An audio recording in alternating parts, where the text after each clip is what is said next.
Imagine dedicating your life to an art only to deconstruct it and rebuild it from its foundations. Imagine being the disciple of the most important master of your time and still daring to follow a different path. That was Shigeru Egami, the man who broke the mold of karate to rescue its lost soul. Today, you will discover the story of the silent warrior, the philosopher of the fist, the karateka who transformed tradition into living wisdom, martial might, where warriors live forever. Shigeru Egami was born in 1912 in Omuta, Fukuoka Prefecture, Japan. From a young age, he had a fragile body but a restless spirit. Unlike other boys who sought strength through violence, Egami sought it through balance. He began practicing judo, kendo, and swimming. But at the age of 20, upon entering Waseda University, everything changed. There, he met an elderly man with a serene walk and a deep gaze. His name was Gichin Funakoshi, the father of modern karate. Egami became one of his most devoted students. He co-founded the university's karate club with him and was one of the pioneers in the first public demonstrations of the art at a time when karate was still viewed with suspicion in Imperial Japan. His commitment was absolute, but so was his search. Throughout the 1930s, Egami trained for hours every day. While many students repeated techniques like automatons, Egami asked questions. Why this movement? Why this way of breathing? Why does this technique require tension and not fluidity? Gradually, he realized that many answers never came, and then he made the hardest decision a disciple can make, to keep searching, even if that meant straying from the traditional path. But it wasn't rebellion against his master. On the contrary, Egami was one of the few who truly understood the depth of Funakoshi's thought. While others turned karate into a rigid, competitive, fighting system, he sought to preserve its spiritual essence.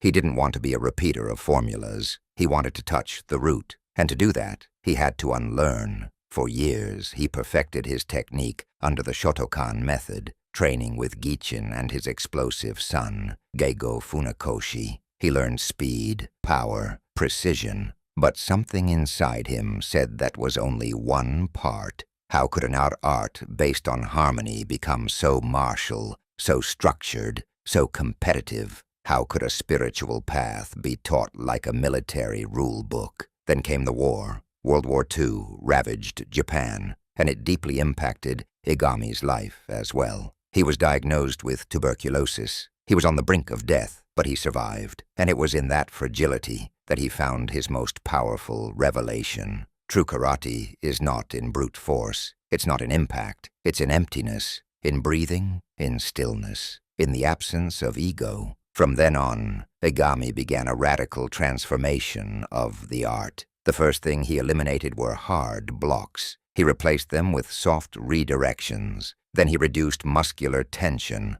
Later, he got rid of the loud, intimidating shouts. And finally, he abandoned the pursuit of the final blow as the goal. To Egami, the true strike was the one that didn't need to be thrown. The real opponent was oneself. While most dojos shifted toward sport karate, with championships, rules, points, and medals, Egami stepped away, not because he didn't know how to fight, but because he understood the hardest battle was internal. Together with other students loyal to Funakoshi's philosophy, he founded his own school, Shotokai, a direct line to the master's original spirit, now imbued with Egami's philosophical maturity. In his classes, karate was no longer war. It was a path, an introspection, a moving meditation. Each technique had meaning, but it wasn't taught as dogma. It was posed as an open question. Movements were slow, sometimes invisible, but each one charged with intention. Each breath was part of the fight, each step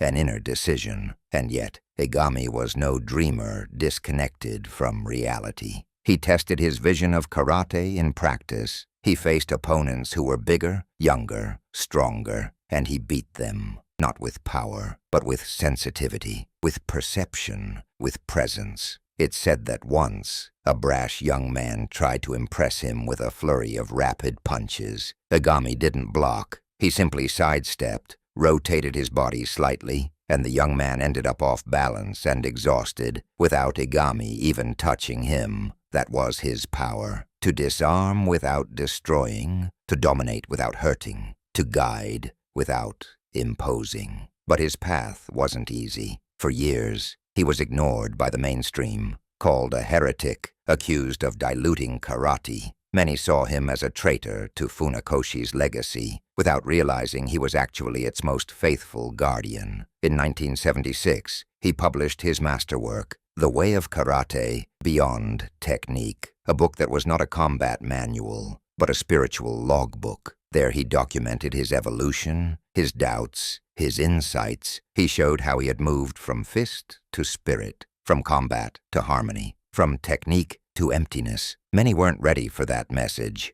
Karate continued to focus on competition, but Egami wasn't looking for followers. He was seeking truth. He traveled to Europe, Taiwan, the United States. He shared his vision without imposing it. He sowed without demanding fruit. In each seminar, he left a seed that would bloom in those who truly listened beyond the words. Meanwhile, his body continued to weaken. He underwent several surgeries. He suffered a cardiac arrest that, according to some students, lasted nearly 10 minutes. And when he awoke, the first thing he asked for was to return to the dojo. Not out of ego, not out of stubbornness, but because his mission wasn't finished. Until his final breath, he kept teaching. Not with strength, not with words, with presence, with gaze, with silence. Shigeru Egami died in 1981, and many forgot him, but his teaching did not. Shotokai is still alive, not in tournaments, but in the hearts of those who understand that karate is not measured by trophies, but by inner transformation. Today, when someone trains without seeing their opponent as an enemy, when someone flows instead of clashing, when someone seeks to understand, not to dominate,